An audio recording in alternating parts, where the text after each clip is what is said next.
Hi, everybody. This is the Catholic Esquire. So, originally, when I was going to make this video, I was going to come in here and start blasting away like so many people on YouTube tend to do these days, like an elephant in a china shop against Monsignor Charles Pope. I'm not going to do that to him because after reflecting on this a little bit more, it occurred to me he works for a very evil, nasty, probably sexually disordered individual, bishop. And I don't know what happened within the 24 hours between two posts that Monsignor Pope made about the way Bishop Strickland, Cardinal Burke have been treated by Francis and his henchmen. Now, if you're not aware of what I'm talking about at all, Monsignor Charles Pope, he's a pretty well-known priest out of the Washington, D.C. area. He is under or works in the diocese run by that Archbishop Wilton Gregory, one of the worst bishops we have in the United States, around the world, really one of the worst bishops in the world, to be honest. Um, he's a pretty well-known blogger. He's been on EWTN, Catholic Answers. He's a well-known priest. And generally speaking, I've always liked his work. Even when I was in the Novus Ordo Mass only, I would read his work. I felt he was orthodox, he was traditional, and I believe he even says traditional Latin Mass occasionally. So I have really no problem with him. I liked his work. I still like his work, and I assume he's still a good and holy man. But recently, as you're all aware, the Vatican under Francis is coming down and crushed Bishop Strickland. Also went after, in a very petty way, Cardinal Burke's um, living quarters in the Vatican, taking that away from him, or at least stop paying for it, whatever the case is. It's all silly stupidity, petty, uh, and unjust actions against bishops and a cardinal in this case. And Monsignor Charles Pope made a post. He commented on it. Within 24 hours, he completely took it back, recanted, and essentially said, "I'm so sorry for even saying that," within 24 hours. And I was going to come on here and rip on him for being a weak-kneed squish, like so many other Catholics out there, especially those with a voice. His blog, I'm certain, has a bigger following than mine. But I realized I don't know what happened to him in that 24 hours. I don't know who talked to him. I mean, I can take a guess, but what was said to him? I have no idea. Was he threatened? Was he uh, punished? I have no idea. I don't know what happened to him. So I really can't come in here and speculate on Monsignor Charles Pope's motivations for backtracking and apologizing for a post that I thought was pretty well reasoned in the first place. What I am going to do is take a look at his reasoning and the content of these posts, because I think there's a fundamental error that's made, and I'm assuming Monsignor Charles Pope agrees with what he said in his second post, but I also think he agrees with what he said in the first post. But there's a fundamental error in the second post, and it's one that's common in the world today because the modernists push this. It's the lie of fake unity. They use the concept of unity as a cudgel to emotionally manipulate people into actually thinking you have to go along with and agree with everything Francis and his wretched henchmen and evil cardinals and bishops do. And that is not true, even though you are a good Catholic and we believe in one holy Catholic and Apostolic Church. And the papacy, the office, is supposed to be the standard of that unity. And I'm going to explain what I mean in a minute. Let me first read to you, in case you're not aware, of the posts I'm talking about. They're short, so this won't take long. I hate reading other people's posts because it's not great for video, but these are short, and you can see what I'm talking about here and what caused me to make this video. So on the first post, Monsignor Pope says, quote, with the Pope's most recent dismissal of one of his enemies, Cardinal Burke, Bishop Strickland, Archbishop Ganswein, et al., we are left to ponder just how petty this has become. At some point, we are forced to conclude that the Pope is behaving like a bitter, vengeful, and intolerant man through his heavy-handed actions. No accompaniment or going to the margins here. It's away with you and off to the margins with you. Meanwhile, many dissenters and others hostile to the Catholic faith are welcomed warmly at the Vatican. Believers everywhere are perplexed and saddened. I'm told that even many of the Pope's allies are growing concerned and fearful. It is all very sad. However, this overreach may actually help by backfiring on the Pope and ensuring that the next conclave will practically be forced to find a man who can be a healer and a uniter rather than the divisive and frankly mean spirited leader we have now. Oremos, pro Papa Francesco et pro Ecclesia. End quote. That's the first post. It's pretty good. Okay. I mean, overall, it's pretty good. I mean, he gets the point across that Francis is a mean, vindictive divider. That's what he is. I mean, the facts speak for themselves. Now, in less than 24 hours, Monsignor Pope posts the following retraction. Quote, I posted yesterday on my concern for certain recent actions of the Holy Father. In doing so, I have come to understand that this statement may have been a cause for further disunity in the Church and may have incited anger and discord for the Holy Father, Pope Francis. I want to be clear that I remain a loyal son of the Church and acknowledge Pope Francis's authority to act in the manners of which I spoke.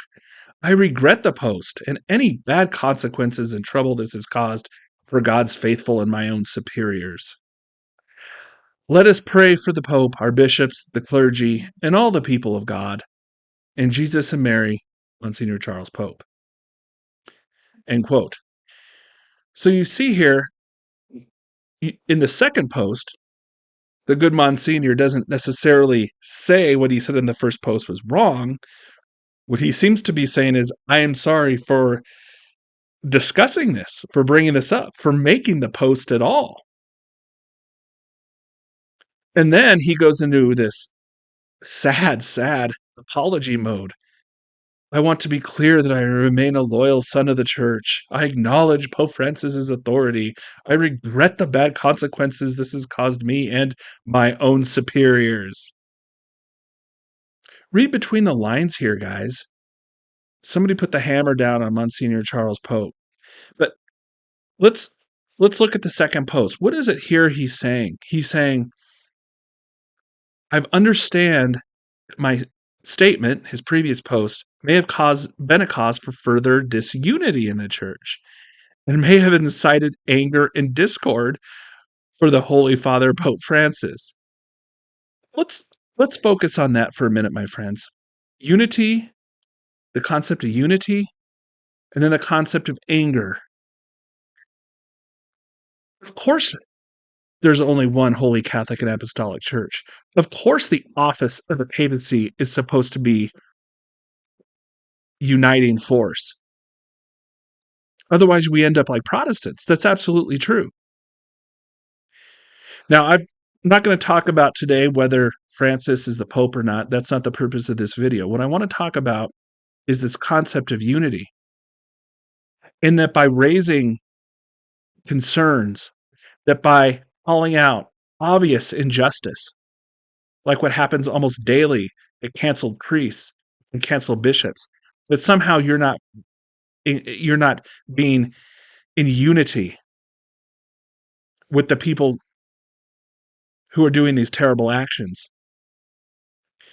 And then they say, if not explicitly, implicitly, that you're not really being Catholic and potentially being sinful because you're not being a uniting force, but divisive. Oh, really?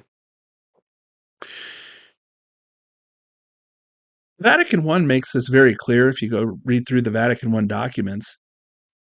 Yes, the office of the papacy is supposed to be a uniting force, a standard of unity of faith, communion, and governance.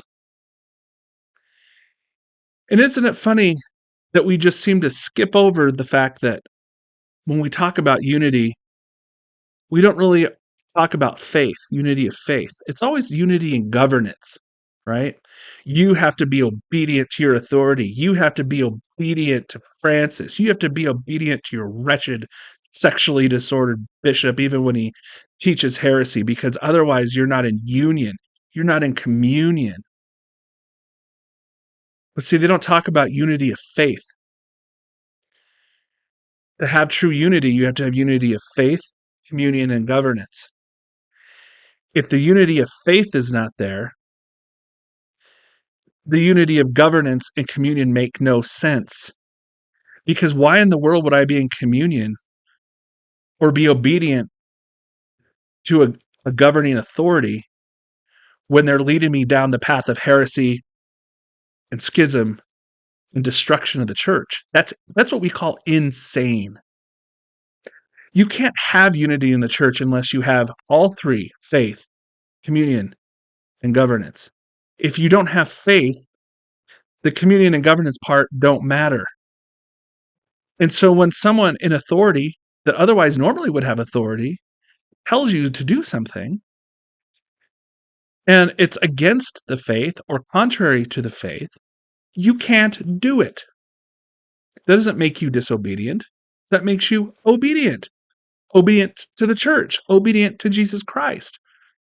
And that's what Bishop Strickland and I presume Cardinal Burke have been trying to get across the whole time.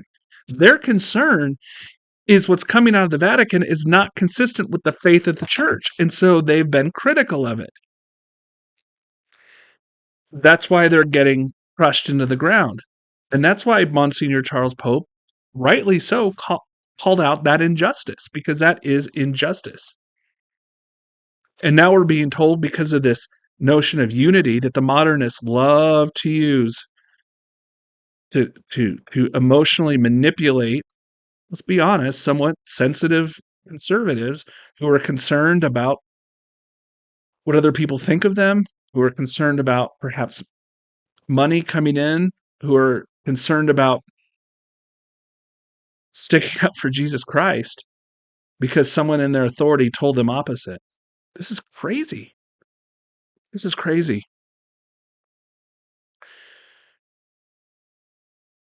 The second part we have to think about as well in that post that Monsignor Pope brought up was anger.